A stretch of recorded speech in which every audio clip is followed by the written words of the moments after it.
Hola, buenas tardes a todos. Bienvenidos a este nuevo encuentro tecnológico 15.000 NTT Data. Puede que estemos en récord de asistencia hoy. Vemos mucha gente. Se han apuntado 200 y pico personas y yo creo que han venido muchos. Y nada, bienvenidos todos. Hoy vamos a tratar el presente y el futuro de la IA generativa, un tema que es muy interesante desde que ChatGPT, comentábamos antes que hay inteligencia artificial desde hace 20 y 30 años, pero desde que ChatGPT llegó a la vida, al día a día, la gente es más consciente que nunca de las posibilidades de esta tecnología y la inteligencia artificial generativa lo va a cambiar todo, pero ya está cambiando muchas cosas. Y precisamente para hablarnos de estos cambios que se están produciendo y de lo que va a venir en el futuro y de cómo abordarlos, tenemos tres representantes de tres empresas muy importantes y muy relevantes, tanto en Galicia como en España. De izquierda a derecha, a mi izquierda, Jorge Valenzuela Jiménez, Jorge Valenzuela Jiménez, director técnico de Inteligencia Artificial, Analítica de Datos y Arquitectura Cloud en Microsoft. A continuación, Jacinto Estrecha, responsable de Inteligencia Artificial en NTT Data España. Y a la izquierda de todo, el manager de Inteligencia Artificial y RPA en Abanca, Roberto López Rodríguez. Ellos tres, cada uno desde su punto de vista de diferentes empresas, pero que están usando la inteligencia artificial generativa para cada vez más cosas, nos van a contar cuál es el estado actual de esta tecnología. Y mi primera pregunta es precisamente esta: ¿cuál es el panorama actual de la IA generativa? Y lo que podáis contarnos, ¿qué aplicaciones habéis implementado recientemente en vuestras organizaciones? De izquierda, empezamos por mi izquierda, sí, Jorge. Vale, pues bueno, lo primero, muchas gracias por invitarme hoy a estar aquí. La verdad es que es un lujo poder estar aquí con vosotros en Coruña. A ver, qué pregunta tan amplia.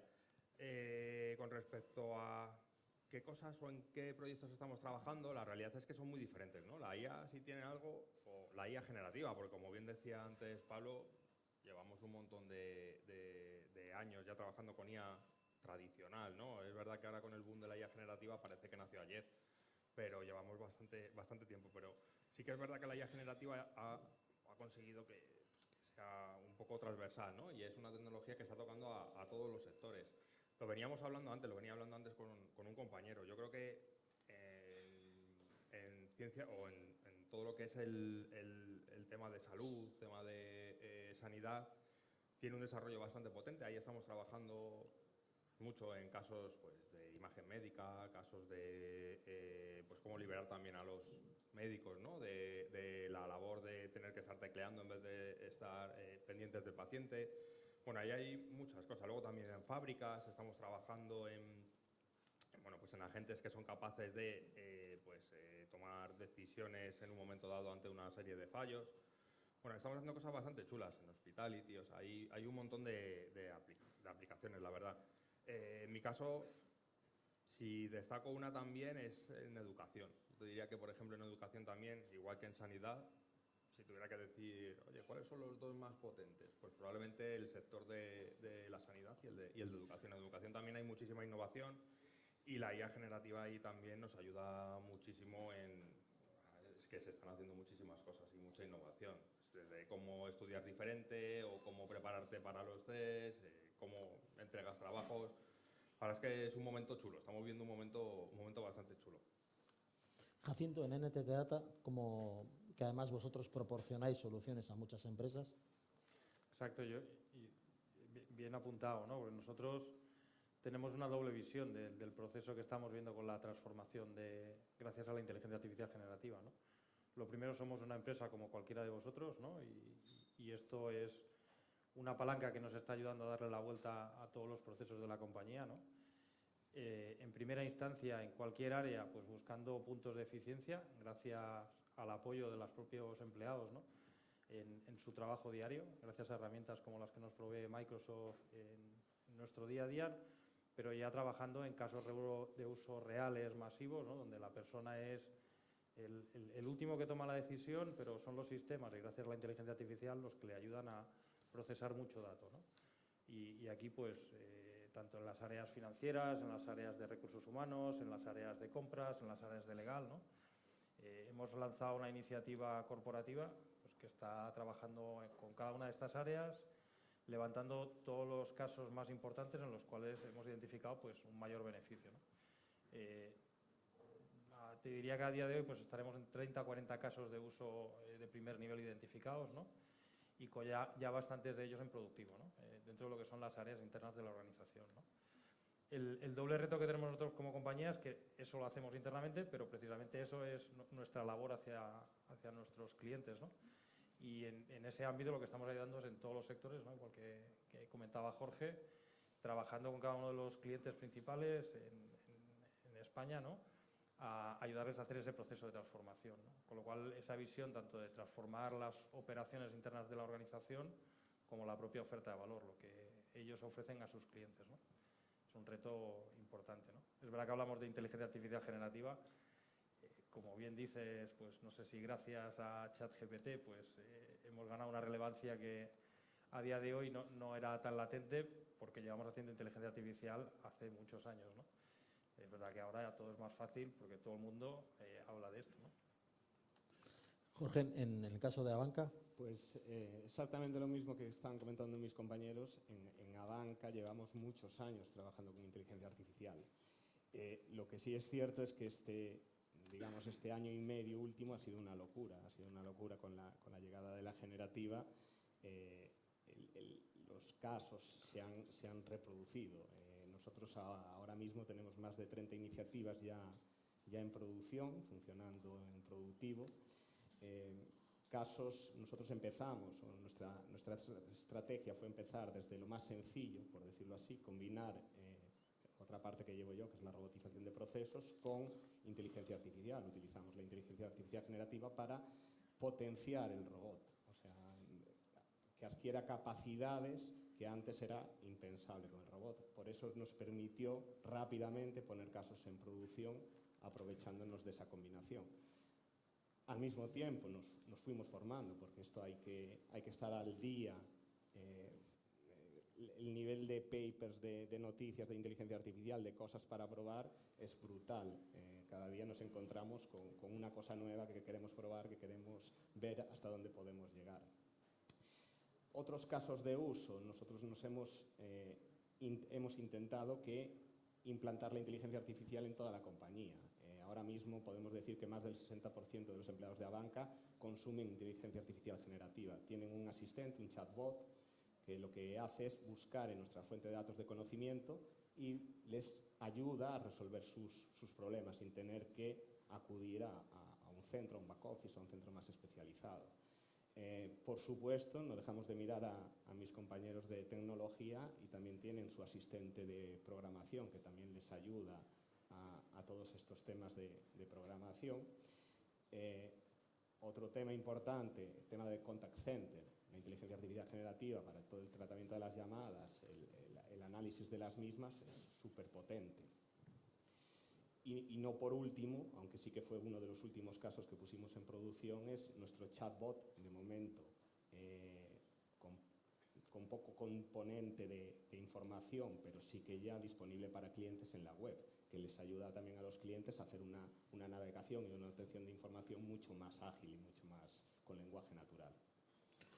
Bueno, hace 2 años y medio, Roberto, que te llamé antes, Jorge, vamos a empezar por ti. Hace 2 años y medio, cuando empezaba este boom de la IA generativa y la gente empezó a ser consciente de que existía la IA y cada vez era más lista, se debatía mucho sobre vamos a darle a la IA las llaves, vamos a poner la IA al volante, y ahora se está empezando a usar la IA para tomar decisiones con los llamados agentes de IA. ¿Cómo afrontáis vosotros ese proceso de delegación de decisiones en procesos automáticos? ¿De qué manera se está, digamos, gestionando eso? Del mismo modo que se va introduciendo lentamente pues, un chatbot para asesorar a los clientes en consultas más sencillas. ¿De qué manera se están integrando en vuestras organizaciones esa toma de decisiones con IA o apoyada por la IA? No sé si. Empezamos por ti. Si hace un año todos estábamos deseando probar GPTs, Geminis, Mistral, etcétera, etcétera, este es el año de los agentes. O sea, no damos un paso sin que alguien nos hable de los agentes. Nosotros, nuestra estrategia es exactamente la misma que hicimos con la parte de cuando empezamos a probar la generativa, es decir, con precaución. Nosotros somos una entidad regulada, tenemos que tener siempre, respetando la regulación, vamos a iniciar pasos de agentes. Aquí, como siempre, el problema es el mismo que teníamos con la generativa. ¿Cómo evaluamos un agente? O sea, ¿cómo evaluamos los resultados? Si ya con la generativa muchas veces tenemos los típicos problemas de, oye, me ha respondido mal, vamos a dejar que un agente haga una transacción, tome una decisión. Bueno, el futuro probablemente lo consigamos, pero tener que tener mucho control, mucha evaluación, mucha monitorización. Si no, como entidad regulada nos podemos meter en un lío. Hay que tener en cuenta que la parte de los agentes es algo muy nuevo. Los frameworks de agentes están en las versiones, bueno, los compañeros de Microsoft, AutoGen, LangChain, todos están en las versiones 0. O sea, esto va a evolucionar, como todo, vamos a evolucionar exponencialmente y seguro va a ser muy rápido. A lo mejor nos juntamos dentro de 3 meses y ya todo el mundo tiene agentes en producción, pero tenemos que hacer muchas pruebas, muchos casos de estudio, muchos experimentos para que quede todo muy seguro. Jacinto, en el caso de NTT Data. Sí, yo creo que la pregunta que has hecho es peligrosa, porque has dicho delegar la toma de decisión en la inteligencia artificial, ¿no? Bueno, no lo estaba afirmando, lo estaba preguntando. Sí, pero como afirmación, o sea, yo creo que es una de las preguntas clave dentro de la mesa en la que nos encontramos hoy, ¿no? O sea, yo creo que no podemos asumirlo como una afirmación en absoluto. O sea, a día de hoy todos los que estamos trabajando en el ámbito de inteligencia artificial y todas las grandes corporaciones o empresas pequeñas o la persona que utiliza las facilidades que le da la inteligencia artificial, está claro que la toma de decisión sigue estando en la persona que hay y que tiene la responsabilidad y la función de ejecutar una acción, ¿no? O sea, eso es una premisa que yo creo que es inamovible a día de hoy, ¿no? Otra cosa es que la inteligencia artificial nos esté ayudando a tomar esas decisiones con más información, de forma más fundamentada e incluso en un menor plazo de tiempo. Yo creo que ahí es donde está el valor que a día de hoy realmente estamos aportando, ¿no? Apuntabas al segundo tema que yo creo que está encima de la mesa, que es el tema de los agentes. O sea, ya no, la IA generativa ya no estamos en el boom. Yo creo que el boom en el que estamos viendo ahora ya es los agentes inteligentes, ¿no? Y nos imaginamos los agentes inteligentes como una evolución de la IA generativa. O sea, yo creo que la realidad es que no es una evolución, o sea, son dos temas que son complementarios, ¿no? Y que tienen vida propia. El agente lo que nos está ayudando es a automatizar ciertas tareas, ¿no? Dentro de todo lo que son la ejecución de procesos, ¿no? Y inyectar dentro de esa ejecución de procesos, ¿no? Pues actividades que utilizan inteligencia artificial, ¿no? Y una parte de la inteligencia artificial que puedan utilizar es la generativa y la no generativa, ¿no? Entonces, como compañía, ahora nos encontramos con 3 cosas importantes a las cuales tenemos que atender, ¿no? Lo primero es cómo empezamos a productivizar ya todos esos casos de uso que sabemos que nos aportan un valor importante en la compañía, ¿no? Y cómo hacemos escalar la IA generativa, cómo empezamos a trabajar ya un proceso de transformación dentro de la organización gracias a la inteligencia artificial en un ecosistema de agentes, ¿no? Y eso es una complejidad ya no solo tecnológica, es una complejidad organizacional, ¿no? No vamos a entender los procesos mañana como los estamos entendiendo a día de hoy. No es una secuencia con condicionantes en su ejecución. O sea, esos condicionantes van a ser dinámicos y se van a adaptar al entorno y al contexto del momento en el que se ejecutan, ¿no? Y todo eso, pues en el boom que nos encontramos, donde avanzan muy rápido estas tecnologías, ¿no? Entendemos que necesitamos pues toda una normativa ya no solo tecnológica, sino que nos ayude como ciudadanos, ¿no? a estar seguros con estas nuevas capacidades que nos llegan. Jorge, desde Microsoft, ¿cómo lo afrontáis? La próxima vez empiezo yo otra vez, porque ya Sí, mis compañeros han dicho... Vamos así. Han dicho todo. No, Bueno, bromas podemos ir aparte. No, interrumpiendo, al revés. A ver, ¿cómo lo afrontamos? ¿Cuántos de vosotros conocéis, o si digo Copilot, cuántos conocéis? Vale, algo hemos hecho bien. Pues la realidad es que te diría que Copilot está muy bien traído y de hecho lo están adoptando y ya se llama Copilot ya no solo un producto, sino la forma de utilizar la IA generativa. Y creo que está muy bien traído porque efectivamente, o sea, nosotros al menos desde Microsoft, es verdad que estoy de acuerdo también con lo que decían mis compañeros, nos da bastante miedo el tema de delegar cierta responsabilidad en la IA. O sea, la IA nunca puede tener la responsabilidad final de una toma de decisiones o dependiendo de la criticidad del proceso. Habrá procesos en los que sí, probablemente, que sean procesos que, pues, por su nivel de riesgo, podamos delegarlos en que la IA tome decisiones, pero sí que es verdad que hay que hacerlo con precaución y con mucho cuidado, ¿no? De ahí el nombre de Copilot. Siempre buscamos que sea la interacción humana de que realmente tiene la responsabilidad, ¿no? de la acción que se toma.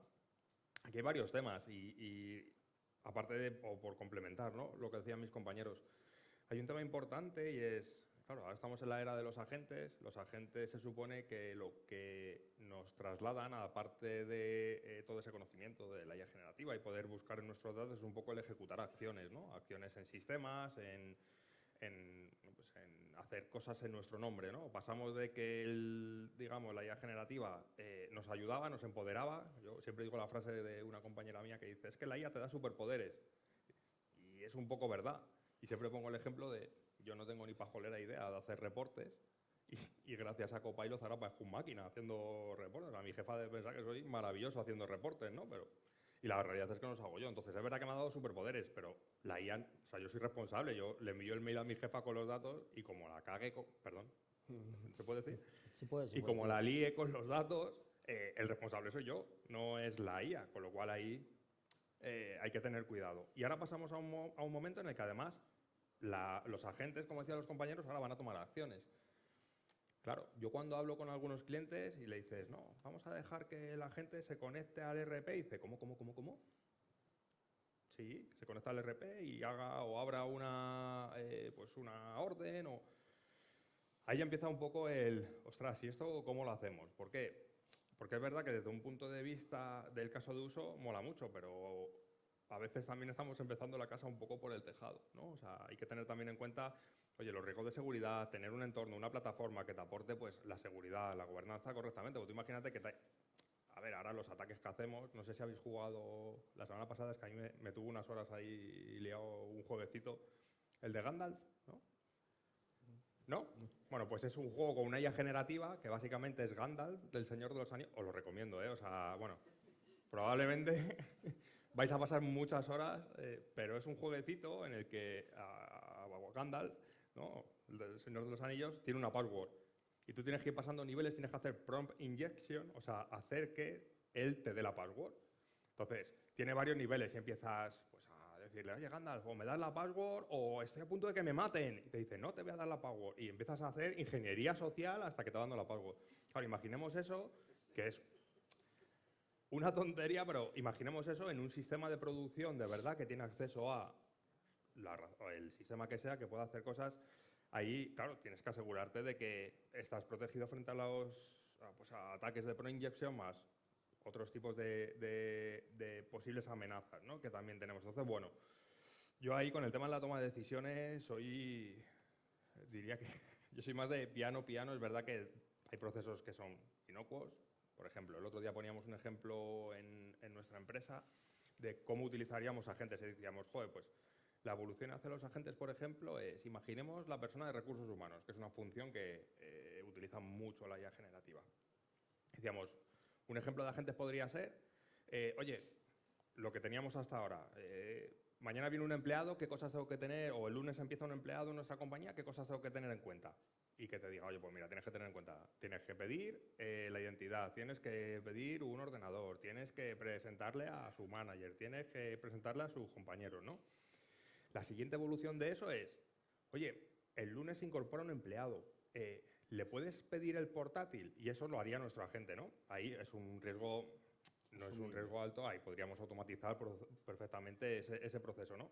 Y ya la siguiente evolución que veíamos en los sistemas agénticos es el de, oye, el lunes entran 5 empleados, haz todo lo que tengas que hacer para que puedan hacer el onboarding en la empresa.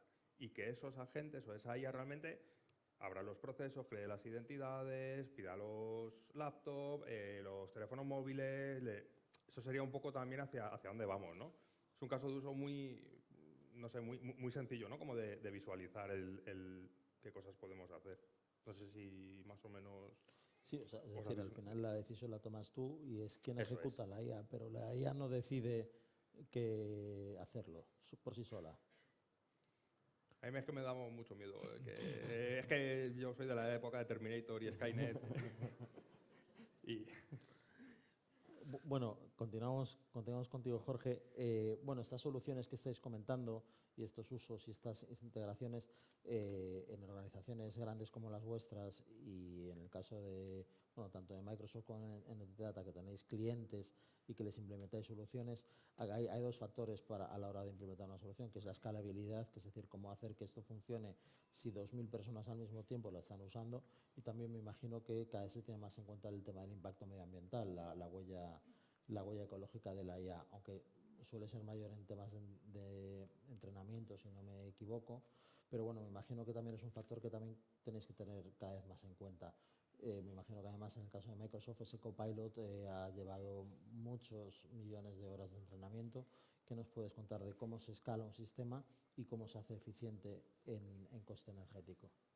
bueno, es muy buena pregunta y probablemente es verdad que yo, o sea, hablando desde el punto de vista de Microsoft, somos un hiperescalar, con lo cual es verdad que somos al final los que alojamos también mucha de la infraestructura que da vida a esos modelos, ¿no? que se utilizan, con lo cual es verdad que efectivamente, como bien comentas, o sea, esos entrenamientos tienen un coste energético, incluso de agua también. Pensemos que a nosotros nos preocupan básicamente dos parámetros mucho. Uno es el de la energía, consumo de energía, tanto en nuestros propios data centers como dentro de los data centers también, las tarjetas, ¿no? O las GPUs, que son las que se utilizan para poder entrenar y dar vida a estos modelos. Y luego el consumo de agua. Pensad que los data centers muy grandes, una de las principales formas de refrigerar, ¿no? Los equipos y refrigerar los data centers era o sigue siendo todavía en muchos sitios a través del agua.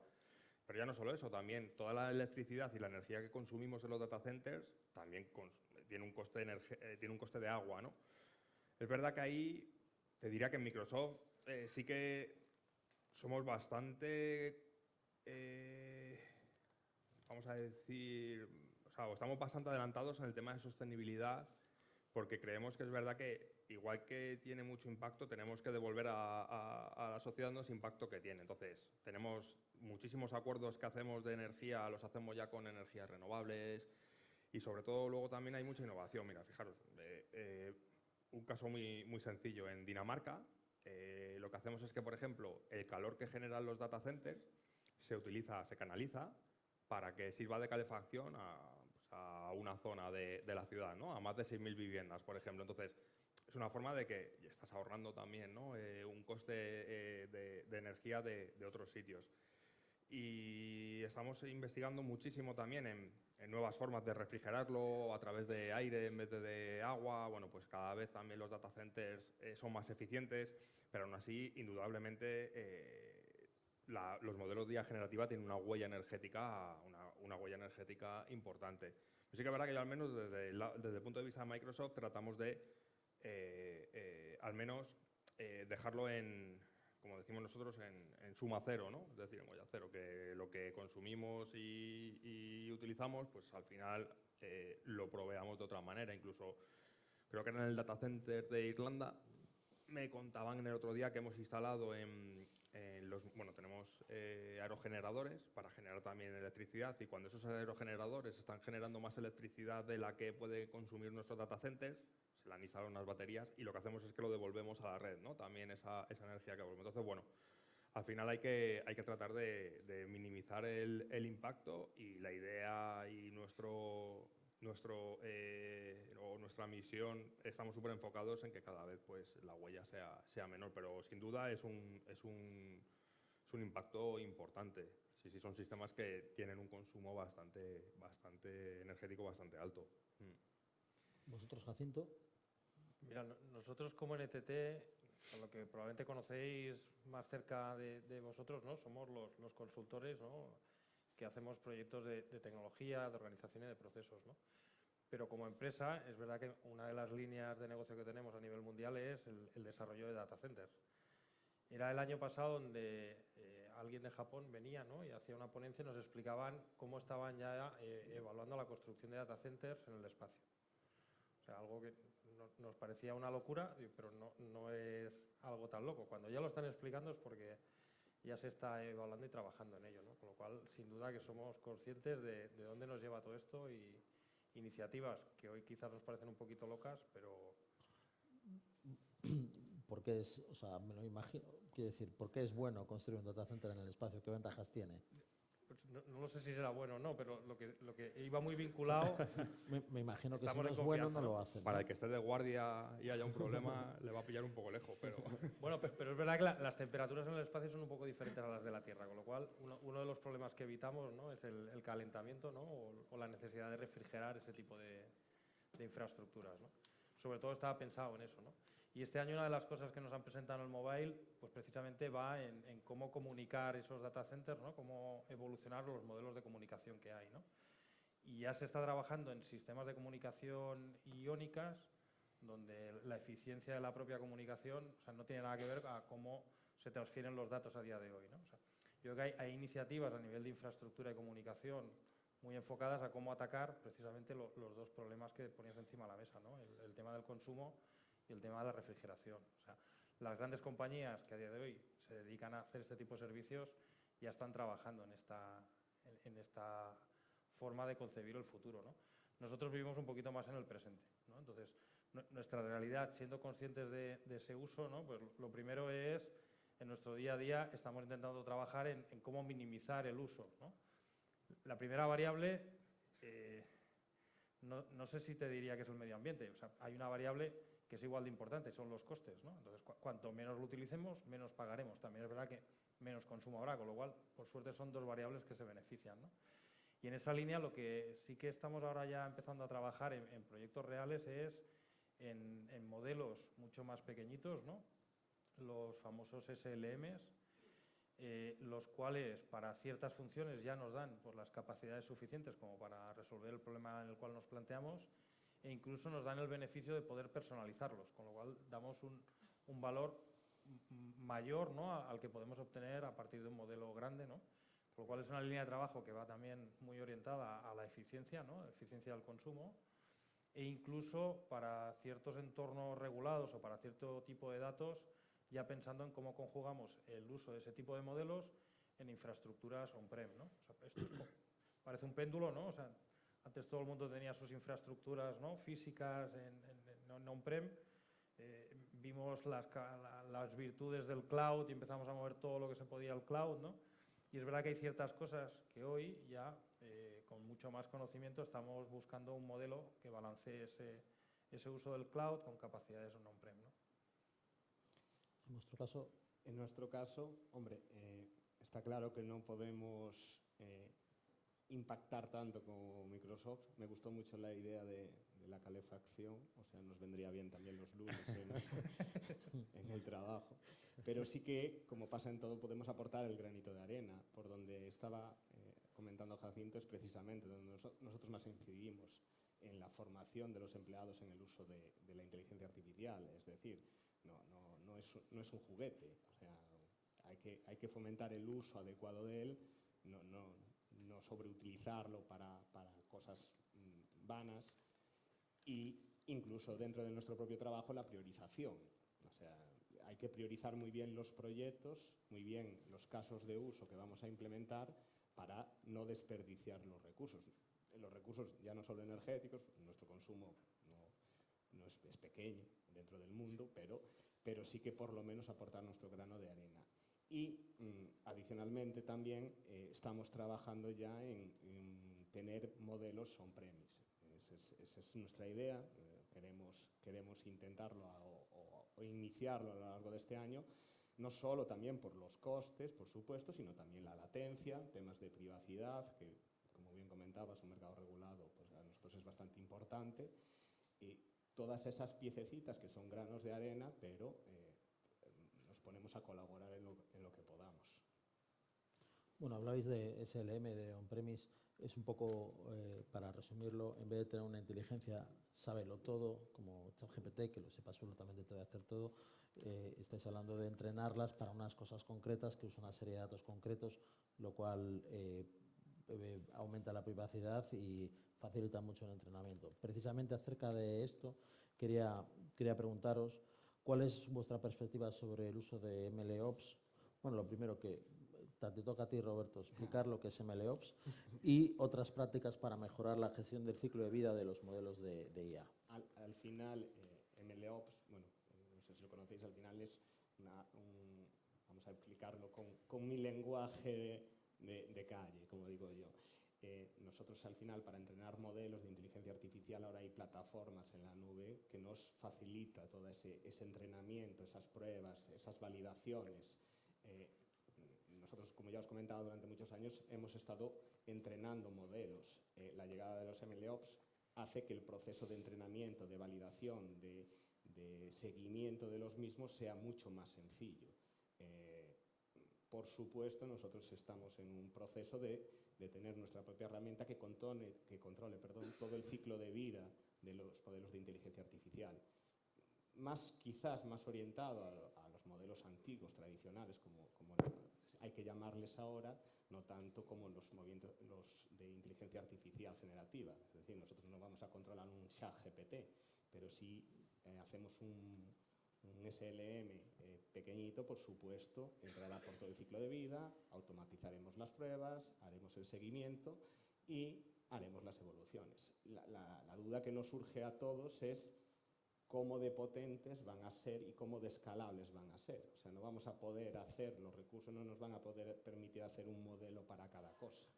Hay que afinar muy bien el tiro para desarrollar el modelo para el caso de uso correcto. O sea, y luego hay que ver los resultados. Somos muy científicos, el equipo es muy científico y cuando nos preguntan, ¿vamos a tener un modelo para esto? Vamos a probar a hacer el modelo para esto. Cuando lo probemos, hagamos experimentos, diremos si vale el modelo para esto. Esa es la parte clave. Las plataformas ayudan mucho. Nosotros estamos en un proceso con nuestra propia plataforma de montarla y ya estamos viendo la potencia de las mismas y otra parte muy importante, la cooperatividad entre los científicos de datos. En el banco hay científicos de datos en diferentes unidades que se van a aprovechar en estas plataformas colaborativas del uso y el desarrollo de los modelos. Jacinto, en NTT Data. El concepto de MLOps yo creo que existía de forma efectiva antes de ChatGPT, ¿no? O sea, modelos analíticos llevamos haciendo hace 20, 25, 30 años, ¿no? Analítica en la cual pues, un científico de datos estudiando mucha información pues, consigue crear una fórmula matemática, ¿no? Completamente explicable, que es la que nos ayuda a extraer más información de los datos, ¿no?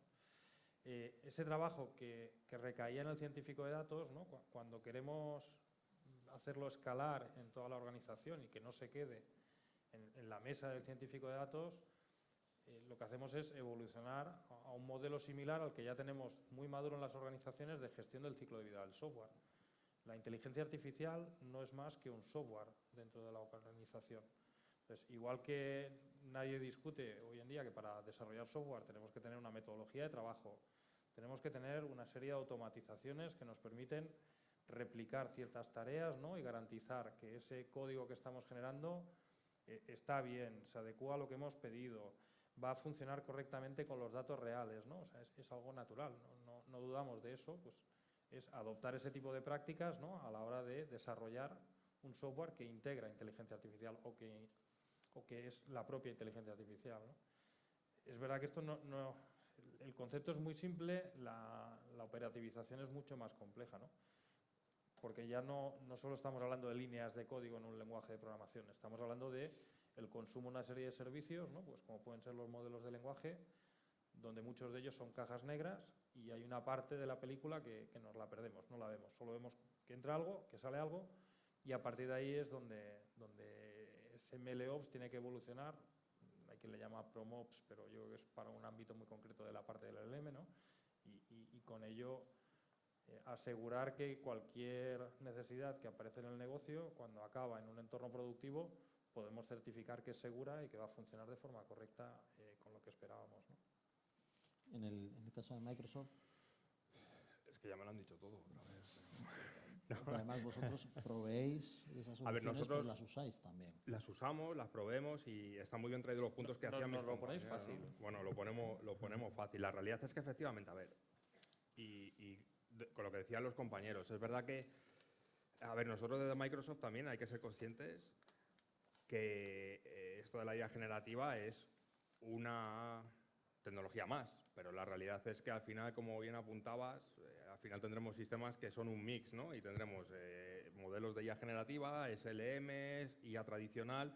Claro, ¿cómo orquestas todo eso, no? La idea es que efectivamente necesitas una plataforma que te gestione ese proceso, ¿no? Para facilitarlo y demás. A mí una de las cosas que también me gusta que promovemos mucho, y hay una frase que a mí me encanta, que la uso mucho, pero que es que los datos son el oxígeno de la inteligencia artificial, ¿no? De la IA generativa, y es la realidad. O sea, una de las cosas que estamos viendo a medida que tratamos de implantar nuevas soluciones es que los datos dentro de las organizaciones pues no están tan estandarizados, no están tan accesibles para la IA como debería, no por nada, sino porque con los sistemas y la amalgama de diferentes silos, diferentes equipos, diferentes datos, pues no teníamos las herramientas, ¿no? Y ahora sí que empezamos a tener herramientas que nos permiten pues, decidir quién accede a qué. Claro, o sea, algo muy sencillo. Tú pones un chatbot o un copilot para tus usuarios y lo alimentas con tu información. Pero ¿cómo decides qué nivel de acceso tiene un usuario, ¿no? Yo le hago una pregunta y cómo sé si me... O sea, yo voy y le digo, oye, dime las ventas o dime la tarjeta de crédito de no sé quién. ¿Cómo eso sabe si yo tengo que tener acceso a esa información o no? Pues eso también es importante desde el punto de vista de MLOps, LLMOps o como le queramos llamar, ¿no? Y es verdad que lo que está haciendo también estas prácticas es tratar de ayudar en o eliminar silos entre organizaciones y disponibilizar todos esos datos también, pero siempre de una forma muy controlada, ¿no? Entonces, mucho más fácil adoptar la IA en una organización cuando tienes pues esas capas, ¿no? Que te permiten tener ese control. Y al final es lo que decían los compañeros. Esto acabaremos teniendo aplicaciones que tengan diferentes agentes. Uno será un SLM, otro será un LLM y luego habrá un orquestador. Pero también tienes que tener en cuenta, ¿no? Cómo estás alimentando al final. Si los datos, la IA tampoco es capaz de hacer nada por sí misma. Tengo que hacerte un inciso. ¿Qué son los silos en las organizaciones? Ay, perdona. Los silos son donde tú tienes datos, trabajas en un equipo y tienes unos datos que podrían ser súper útiles para que el resto de la compañía los explotara y tratar de sacar un beneficio de ellos, bien de negocio, bien de información, ¿no? Relevante que te pueda ayudar, pero por el motivo que sea, bien tecnológico, bien cultural, no se comparte, ¿no? Entonces, este equipo, por ejemplo, pues no sabe los datos que está recogiendo este otro, o recogemos los datos 3 veces del mismo sitio, pero cada uno entendemos además pues por ventas un concepto diferente, otro lo calcula de otra manera. O sea, se trata de tener un catálogo de datos a nivel organizativo en el que todos sepan qué datos hay. Otra cosa es que tú luego puedas acceder a ellos, ¿no? Y controlar quién tiene acceso y quién no. Bueno, viene la pregunta buena y empezamos por ti. ¿Qué desafíos y cómo va a ser el futuro y la evolución y cómo planeáis abordar eso, no exactamente Terminator, pero sí los años anteriores, o sea, el futuro de la IA generativa a corto o medio plazo? A ver, yo tampoco soy mega visionario de decir, no sé, es que lo de la IA nos va a reemplazar. Al final siempre nos inventamos formas de estar más liados. O sea, yo no sé cómo lo hacemos, pero siempre, o sea, ya buscaremos la forma. Y lo de que nos va a reemplazar, nada, o sea, no hagáis caso. ¿Cómo vemos el futuro? Es muy buena pregunta. Yo creo que se dan dos condiciones. Una, y como en toda evolución tecnológica, probablemente se reduzca muchísimo el coste de acceso a estas soluciones. O sea, se seguirá mejorando la capacidad de los modelos que tenemos ahora, serán mucho más capaces, a mucho menor precio, y acabaremos pues, pudiéndolos tener in-device, ¿no? Directamente en nuestro móvil, haciendo cosas que hasta ahora solo pueden hacer modelos muy grandes. Ese probablemente podría ser una en muy corto plazo. Se junta también otro punto que es la aparición del quantum computing, que es verdad que bueno, llevamos años trabajando en tener la computación cuántica para resolver también otro tipo de problemas y estamos viendo, o al menos desde la visión de Microsoft, que la IA generativa más la computación cuántica, o sea, antes pensábamos que teníamos que tener ordenadores, por ejemplo, cuánticos muy grandes para poder resolver problemas. Ahora estamos viendo que la IA generativa o ordenadores cuánticos muy pequeñitos apoyados por una IA generativa pueden hacer grandes cosas en descubrimientos de materiales, descubrimientos de nuevos procedimientos químicos o procesos químicos, ¿no? Y ahí también yo creo que probablemente en un medio plazo podamos ver cosas chulas. Y luego ya Terminator, por supuesto, pero... ¿Qué año más o menos para planificarnos? ¿Terminator o...? Terminator, para planificarnos. Yo solo digo una cosa, yo a Copilot le hablo muy educadamente siempre, hola, adiós, por favor, y el día que se convierta en Skynet que se acuerde de mí, que yo le trataba bien. Que vaya por los que le decían cosas raras, pero... Bueno, Jacinto, ¿vosotros cómo lo veis el futuro, los desafíos de...? A Skynet, antes a Skynet lo presentamos en la segunda slide cuando hablamos de agentes. O sea, imagínate cómo está cerca. Está cerca. Mira, yo ahora al hacer la pregunta me acordaba, el otro día un compañero me decía, Jacinto, me acuerdo muchas veces de ti, de una cosa que me dijiste.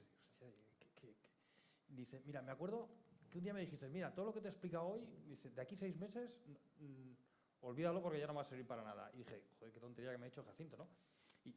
Y es verdad, o sea, están cambiando las cosas tan rápidas, o sea, que lo de hacer una predicción, pues como jugar a la primitiva, o sea, que por probabilidad no te va a tocar, ¿no? O sea, yo creo que lo que podemos avanzar hacia el futuro es que va a ser muy diferente a lo que es ahora.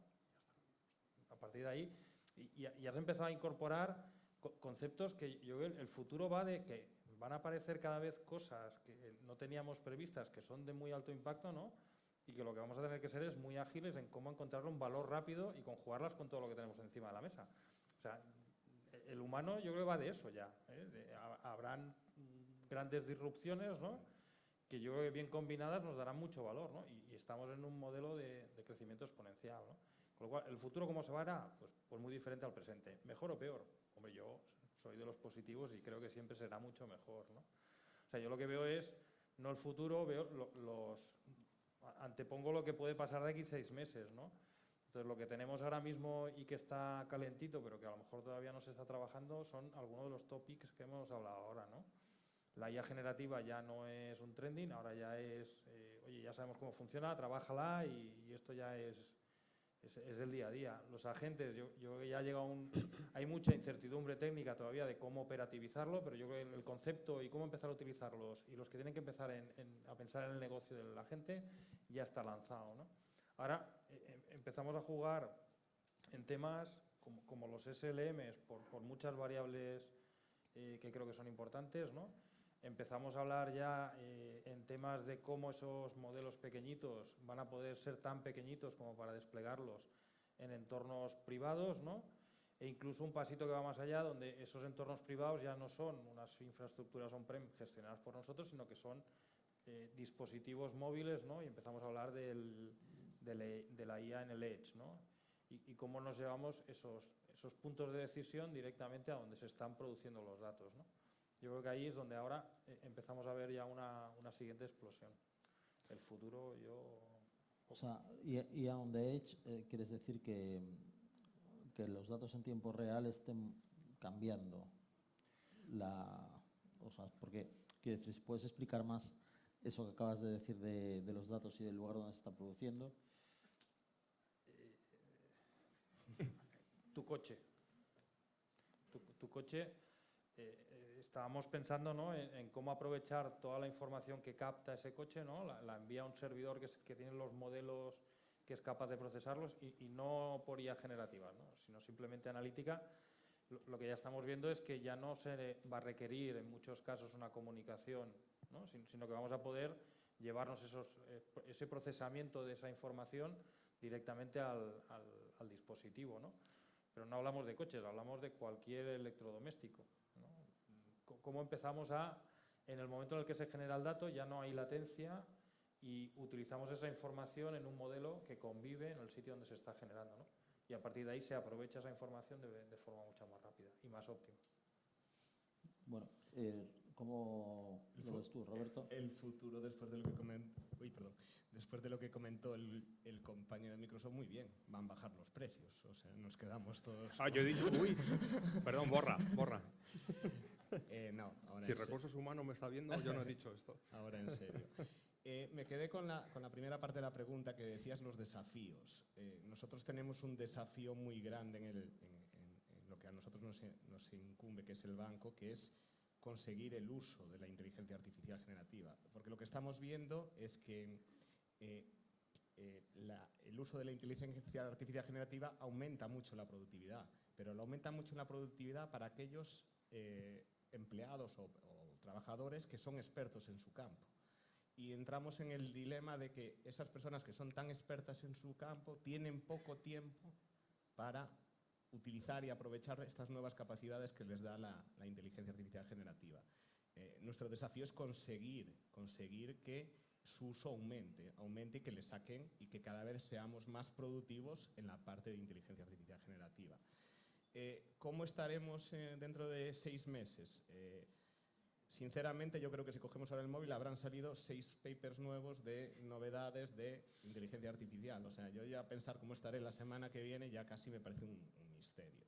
Está claro que la inteligencia artificial en el móvil, en la lavadora, en la cocina, en cualquier electrodoméstico, en los coches, va a llegar que sea capaz de aprovechar todos esos datos. O sea, si seguís la Fórmula 1, la cantidad de sensores que tienen todos los coches de Fórmula 1, los Tesla, los coches, toda esa información que se puede aprovechar online, por decirlo así, que procese y que tome, vamos a tener cuidado con el toma de decisiones, pero sino que le ayude al conductor a tomar decisiones, eso es muy potente. O nosotros mismos utilizando el móvil, o sea, por ahí creo que pueden ir los tiros. Y desde luego, ya pensando solo en lo que es mi trabajo en el sector bancario, en los próximos 6 meses, desde luego, agentes y también algún SLM habrá que intentar hacer. Bueno, vamos a empezar con el turno de preguntas, que seguro que habrá muchas. ¿O no? ¿O no? No, yo creo que están todavía con el... Ahí está. Lo dejamos muy claro. Hola, buenas tardes. Enhorabuena por la ponencia. Mi pregunta va más relacionada con la infraestructura en la nube. Y bueno, la pregunta es para Jorge concretamente.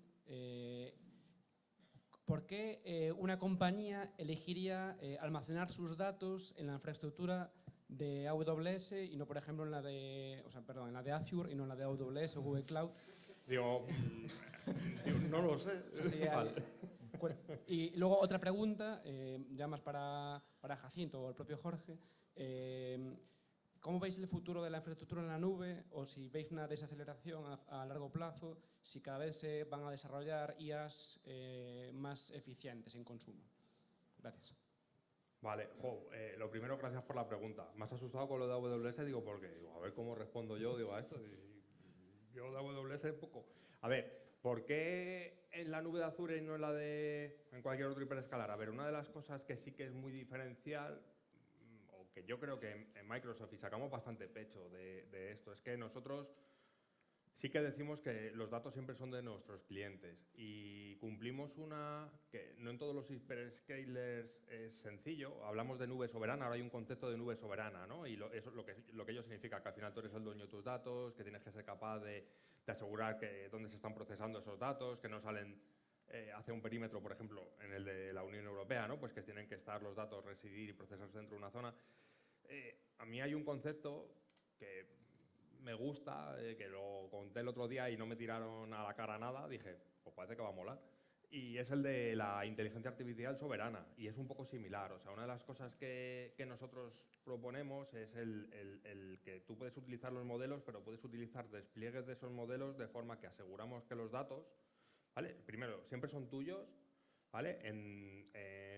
Vamos a decir, en reposo están en la zona en la que tú necesites que estén, nunca van a salir del perímetro, pero incluso la inferencia, o sea, cuando mandas las consultas o la información que se envía a los modelos para que luego te generen esa respuesta, también. O sea, garantizamos que nunca sale, por ejemplo, del perímetro de la Unión Europea o incluso de tu propia región donde estás desplegando. Entonces, eso es algo que da bastante seguridad. De hecho, una de las cosas también interesantes que tiene nuestra nube es que, a ver, probablemente si digo que Microsoft es una de las empresas más atacadas, no sorprende a nadie. O sea, es una de las empresas más atacadas por muchos motivos.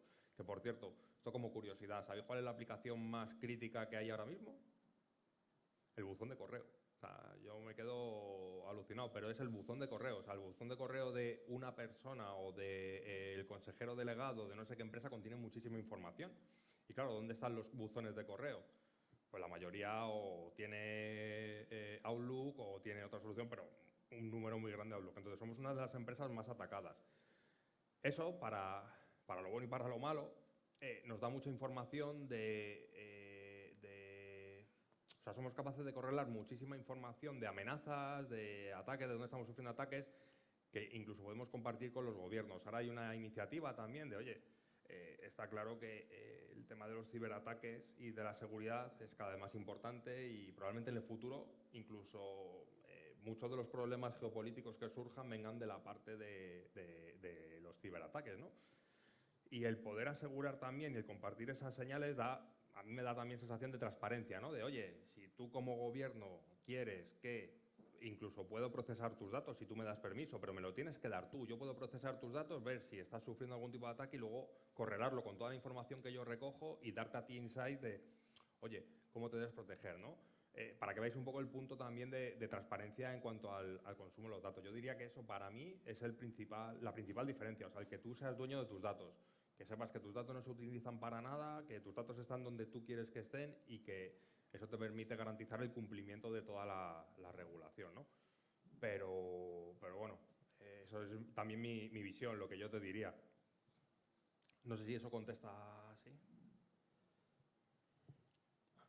Me has mencionado, no sé si hay sobre lo que ha comentado él, poco que añadir. A ver, el on-prem no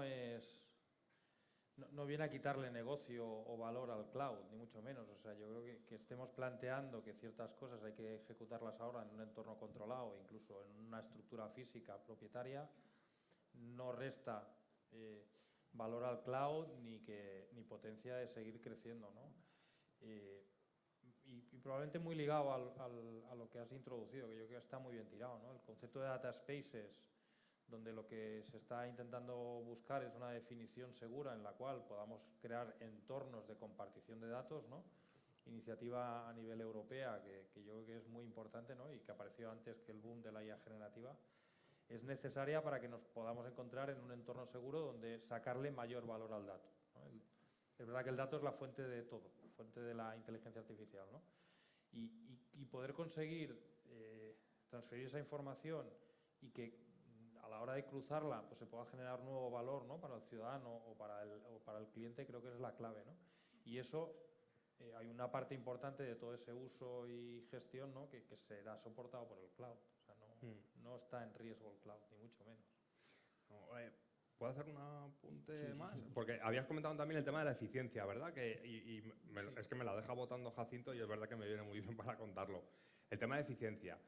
No sé si lo decías por el tema de la aparición de DeepSeek y todo lo que... Sí, ¿no? Sí, sabía por dónde iba más o menos, pero...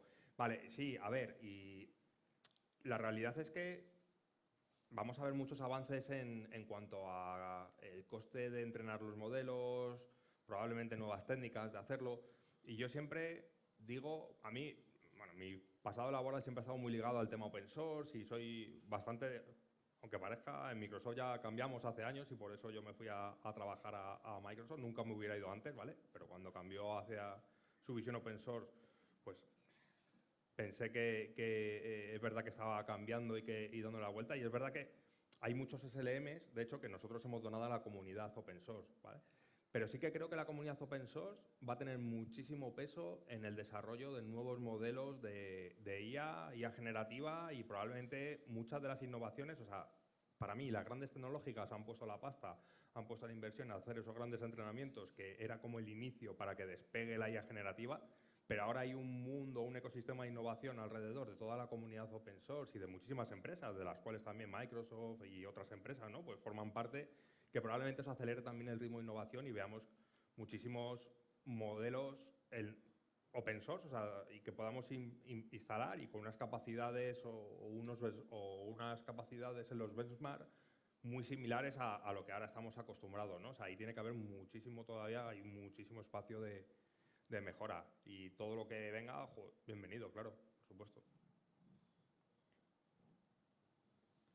Hola, buenas. Soy Julio. Quería hacer una pregunta. Bueno, antes Roberto creo que mencionó regulación 1 o 2 veces, ¿no? Mi pregunta es, igual que en Alemania y en Europa en general, los gobiernos tienen un impacto crítico en las empresas, como ha pasado precisamente con los germanos en la industria automovilística, ¿cabría esperar que esa regulación en IAS nos impacte en las empresas europeas y que afecta a nuestra competitividad, por ejemplo, con las grandes economías como puede ser China o Estados Unidos? Vale, gracias. Desde luego a los bancos nos va a impactar. Nosotros en el tema de la regulación estamos muy supeditados a todo el reglamento y, por supuesto, cualquier tipo de modelo que utilicemos tiene que estar explicado, sobre todo para aquellos componentes que están marcados en la regulación como de impacto alto o crítico. Ahí nosotros nos tenemos que adaptar. ¿Cómo afectará al resto de empresas? Por supuesto, yo creo que también va a afectar, y aquí siempre se decía que los americanos innovaban, los chinos copiaban y nosotros regulábamos, y es así, o sea, es así. Lo que creo yo es que esa regulación también va a impulsar probablemente el uso, porque realmente el uso de algo que consideramos seguros, que cumple las regulaciones, va a eficientar ese uso. Comentabais el famoso DeepSeek. DeepSeek, todo el mundo habla de él, pero a la hora de utilizarlo decimos, vale, pero ¿lo vamos a utilizar o no? ¿Nos fiamos o no nos fiamos? La regulación siempre nos da esa capa de protección. No creo que vayamos a ser menos competitivos por el tema de la regulación. No sé cómo lo veis vosotros. Yo después de DeepSeek es la pregunta que creo que más me han hecho en el último mes, ¿no? Yo sigo pensando que la regulación es buena. Va un poco en contra de la visión esta que tenemos de la regulación capa la innovación. No sé por qué tenemos que entenderlos como dos cosas opuestas, ¿no? La regulación es buena. Si se ha definido en términos abiertos como base de partida, ¿no? Y yo creo que cuando la vemos aterrizada a cómo se está transponiendo, ¿no? A nivel ya de país, creo que el principal objetivo es garantizar la seguridad de los ciudadanos. O sea, ya, cambiemos la pregunta, ¿no? O sea, ¿querríamos algo que no nos garantizase nuestra seguridad? ¿No? Yo creo que no. O sea, para mí la regulación no es mala. La regulación es necesaria. Y en los términos que creo que se empieza a definir, pues no hablamos de no puedes utilizar la IA generativa. Lo que te está diciendo es cuando utilices inteligencia artificial, y esto ya lo abre a toda la inteligencia artificial, tienes que tener muy claro para qué la vas a utilizar, ¿no? Y hay ciertos términos en los cuales no deberíamos de utilizarla. Y para ciertos términos deberíamos de tenerlo controlado y tener claro qué es lo que está pasando para poder utilizarse, ¿no? Pero yo, en esas condiciones, yo soy pro regulación, lo siento, deberé ser el único que da este mensaje, ¿no? Pero... No, bueno, yo coincido también con mis compañeros en este caso. O sea, la regulación bien hecha no debería frenar la competitividad, lo que debería es ayudar a que las cosas se hagan de una manera que no vaya a tener un impacto o minimizar, ¿no?, las posibilidades de que haya un impacto negativo. Siempre ponemos el ejemplo, ¿no?, de, oye, ¿la IA generativa es mala? Pues no es mala, malo es el que la use con fines malos, ¿no? ¿Un cuchillo es malo? No. El cuchillo lo usas y lo usas para cortar carne, pero si viene alguien con un cuchillo y te mata, pues obviamente la culpa no es del cuchillo, ¿no? un poco similar, o sea, es el símil que nosotros vemos. A nivel o sea, yo me lo llevo ahora a la IA generativa, una de las, no sé si lo habéis visto igual, pero a mí una de las cosas que me fascina bastante de todo el mundo que se ha creado alrededor y todo el poquito de hype también hay de la IA generativa, pero sí que es una tecnología que realmente tiene tanto o va a ser posible que impacte tanto y de forma tan transversal que por primera vez no es un problema de ingeniería o no estamos solo los ingenieros, gracias a Dios, porque cada vez que cogemos algo, la liamos. O sea, es un problema de ingeniería, pero hay filósofos, hay psicólogos, hay humanistas, sobre todo para ver y poner límites, ¿no? También a, oye, cómo se debe, cuáles son los principios éticos de la inteligencia artificial, qué cosas, o qué casos y qué datos puede utilizar. Y creo que eso es necesario también, porque igual que es una tecnología súper potente, pues hay que también definir, ¿no?, un poco el scope y ver, bueno, pues ponerle ciertas barreras también a algunas de las cosas. Yo no creo que eso tampoco vaya a lastrar la competitividad solo por la regulación. Otra cosa es que haya una regulación que esté mal hecha o hecha por gente que no ha sido capaz de poner de acuerdo a todo el ecosistema, ¿no? Y realmente se haga con otros fines que no, ahí ya. Pero la regulación per se no, o sea, yo al menos, coincido con mis compañeros, no veo que sea un freno, ¿no? ¿O qué están haciendo los políticos? No algo ideal. Pero un ejemplo concreto de qué es lo que no nos permite la regulación actual. Por ejemplo, comentaba el tema que pasó con la industria automovilística, ¿no?, en Alemania, ¿no?, que es decir, se empezó a hablar coches eléctricos y imponer los coches eléctricos. ¿Qué pasa? Que lo que ha ocurrido es que se ha vuelto una industria tan fuerte, el país germano se ha debilitado mucho, ¿no? Entonces ahora creo que la regulación puede ser también una traba en cierto punto, ¿no?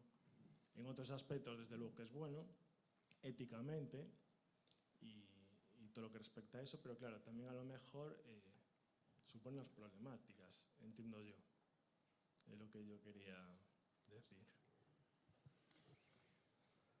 Yo, bueno. a lo que comenta, por ejemplo, a ver, sí que es verdad que hay casos en los que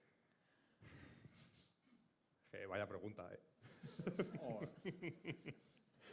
A ver, sí que es verdad que a veces nos estamos pegando un tiro en el pie, por decirlo de forma clara, en algunos casos, pero no es por la regulación per se, es a veces porque es una regulación, como te decía, que está llevada a un extremo y desconozco todos los puntos de la ley que comentas, ¿vale? Pero sí que, por ejemplo, ya se han visto casos en los que, por ejemplo, pues, un servicio concreto de Apple pues tarda más en llegar a Europa por el simple hecho de la regulación, ¿no? ¿Por qué? Pues porque viene o la tecnología se ha creado en un país menos regulado, al llegar a Europa pues tiene que cumplir. ¿Eso es malo? ¿Que no llegue más tarde pero llegue más regulado? Pues a lo mejor está protegiendo tus datos, no lo sé. O sea, es que es un debate muy, efectivamente, de tomarnos una cerveza y estar ahí, pero no es fácil, ¿eh? Y es una pregunta complicada de darte una respuesta así también. Al menos yo no me atrevo a dártela. Hola, ¿qué tal? Muy buenas tardes. Bueno, tengo que reconocer que asistir hoy me ha encantado. Veros, departir con vosotros. Soy Tino Blanco de Fujitsu. No voy a hacer spoilers de nada, ¿vale? Pero sí me tocan dar un par de cuestiones, cuántica e IA, y voy a ayudarte con el tema de la regulación. Sí me gustaría, porque la tenemos aquí, ¿no?, y algunos de nosotros reconocemos a Ignasi Belda, ¿vale?, el director general de la ESIA, ¿vale? Ignasi sí desveló que en esta ocasión sí hay una serie de equipos de trabajo a nivel europeo, multidisciplinares, que contemplan pues, todo ese tipo de aspectos éticos, legales, que no se habían contemplado hasta ahora. Digamos que se está trabajando mucho en la sombra a lo que es todo ese tipo de aspectos o de encorsetamientos que se pueda pretender imponer a la IA para su desarrollo. No vamos a estar en desventaja con otras zonas, sencillamente que otras zonas trabajan de una manera diferente a las nuestras, pero competitivamente no vamos a estar en desventaja, ¿vale? Sí me gustaría, como digo, que bueno, pues, hubiese la posibilidad en algún encuentro tecnológico que concurriese para desvelar pues, todo este tipo de cuestiones. El tándem cuántica e IA, yo creo que es un tándem perfecto por una sencilla cuestión. La potencia de cálculo de la cuántica alimentará con datos puros a la IA para poder trabajar. Por lo menos es la concepción que tenemos desde nuestra banda. Y ya os digo, no hago spoilers, sencillamente estoy viendo las tendencias del mercado. No hace falta estos macrocomputadores para conseguir lo que es la pureza del dato que nosotros necesitamos. Hay dos puntos que son claves en cuanto a lo que es el desarrollo de una IA. Los habéis tocado, ambos. El primero es la introducción correcta y segmentación de los datos. O sea, estamos en La Coruña y evidentemente el concepto de trapallada, ¿no? Lo tenemos muy interiorizado. Si lo que es la base de datos que nosotros tenemos está llena de trapallada, lo que nosotros preguntemos, como acaba de decir Roberto hace un rato, el training, o bien a lo que es los usuarios de una corporación, o bien al público en general, es fundamental. O sea, eso enlaza un poco también con lo que es la legislación. Tenemos que saber lo que introducimos en la IA, en la caja, y también cómo preguntamos. Luego me gustaría poner encima de la mesa una cuestión.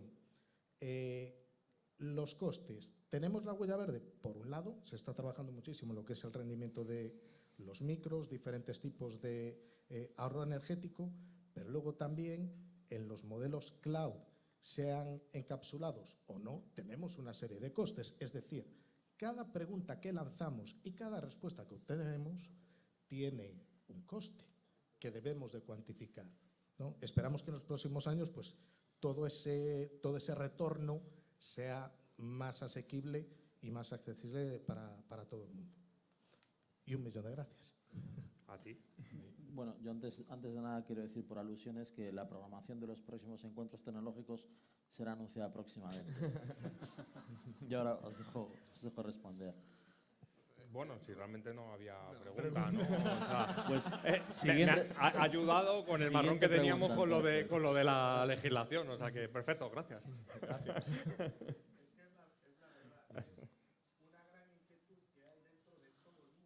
No, totalmente.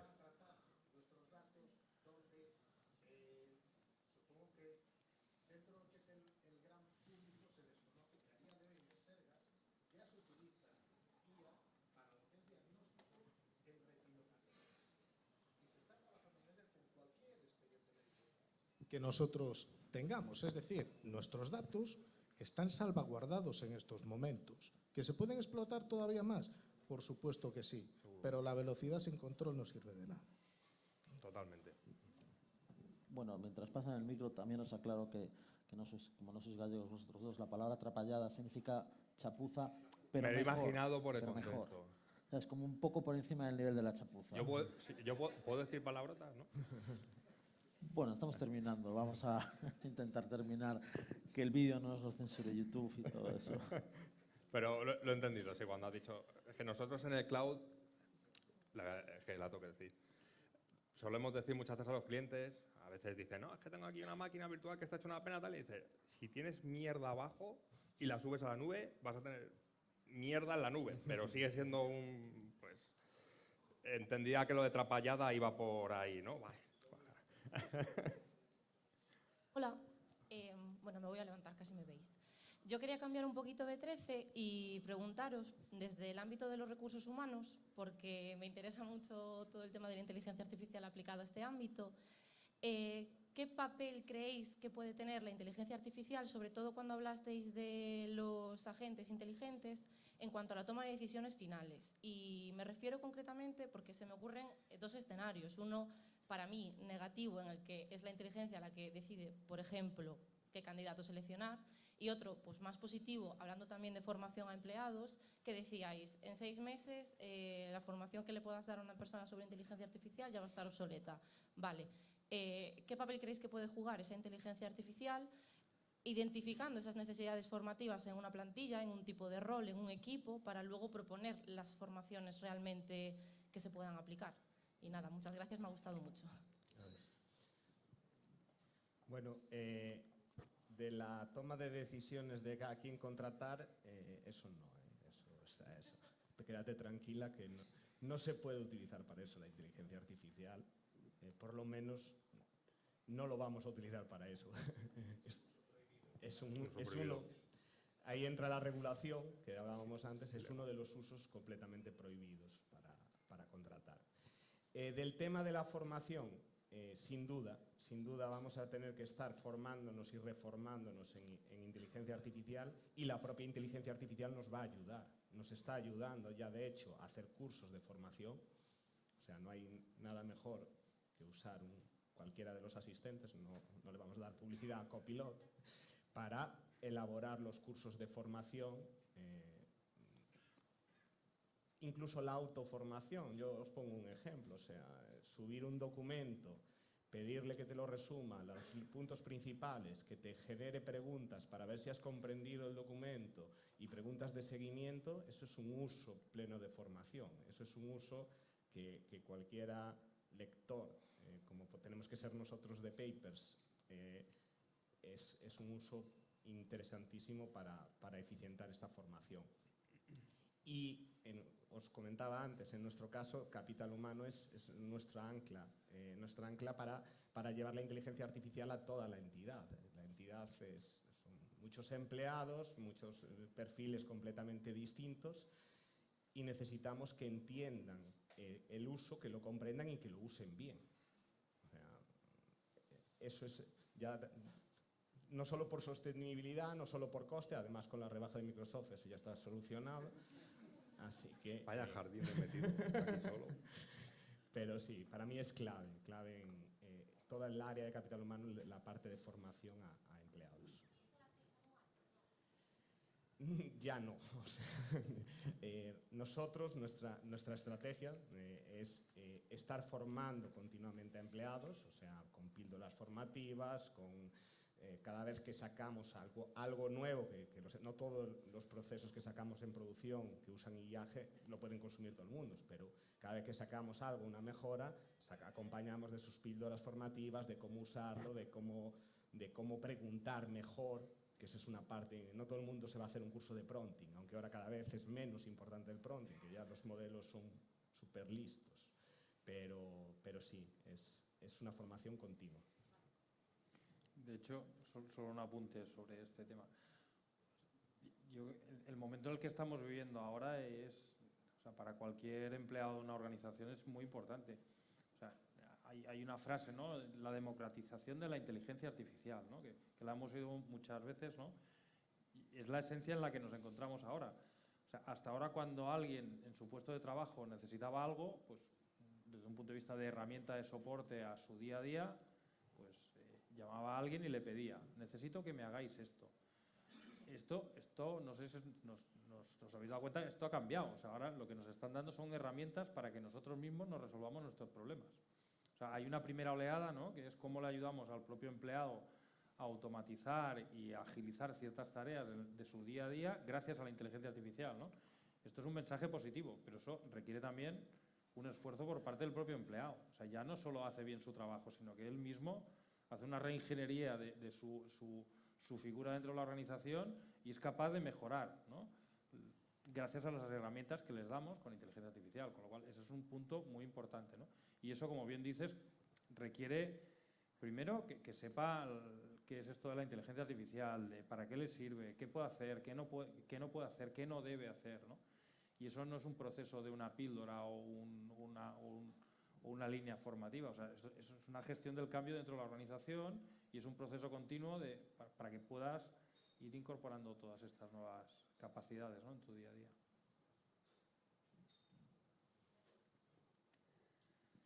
Sí, buenas. Alberto Borrego, de NTT.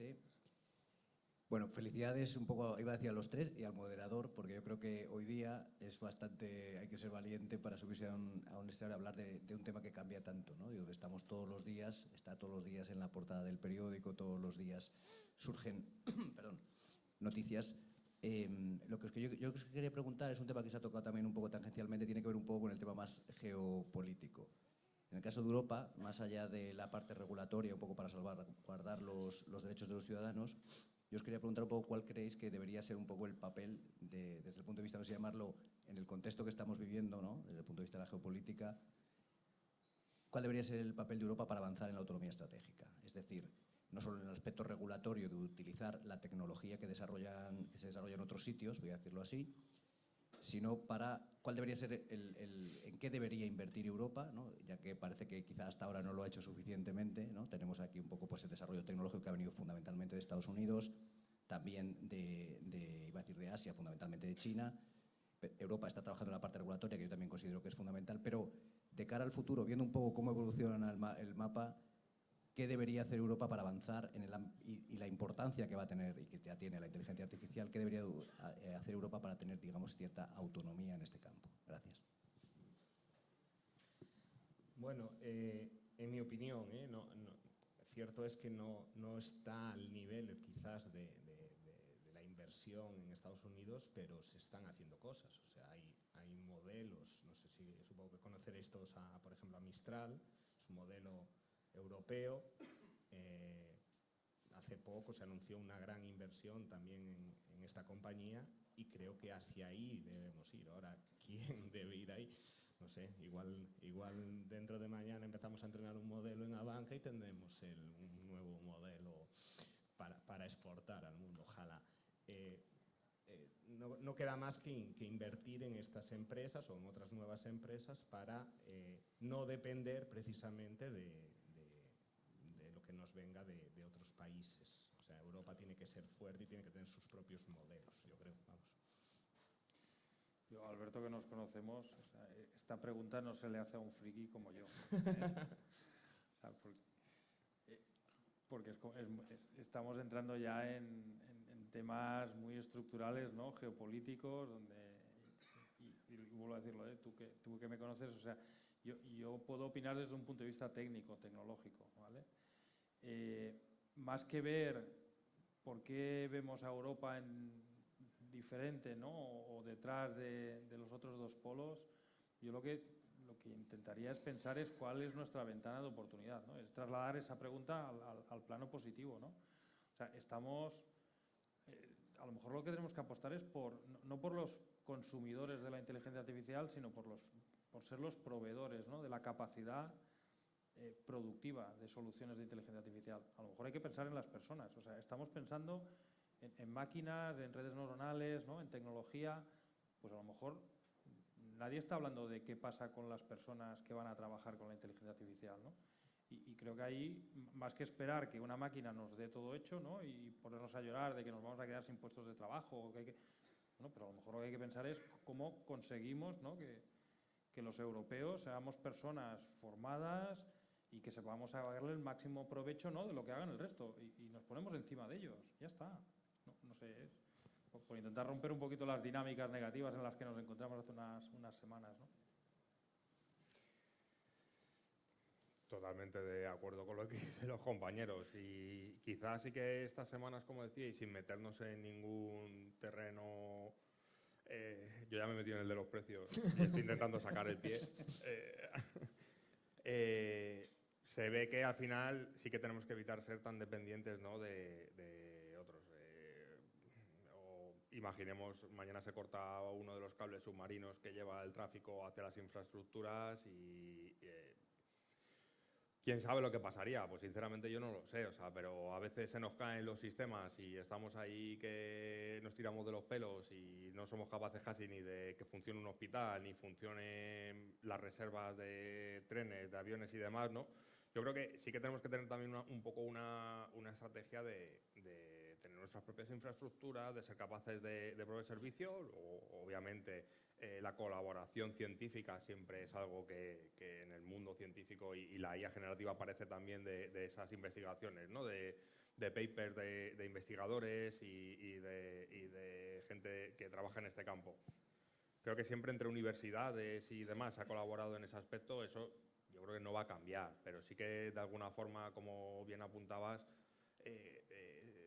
probablemente las últimas semanas sí se está viendo, ¿no? El que cada vez teníamos mucha dependencia de muchas cosas, porque es verdad que dábamos cosas por hechas, a lo mejor tenemos que empezar a pensar que no todo, o que pueden ocurrir cosas o escenarios que a lo mejor antes no teníamos contemplado, ¿no? Y a lo mejor hacer un pequeño clic ahí para ver qué es lo que tenemos que poner encima de la mesa.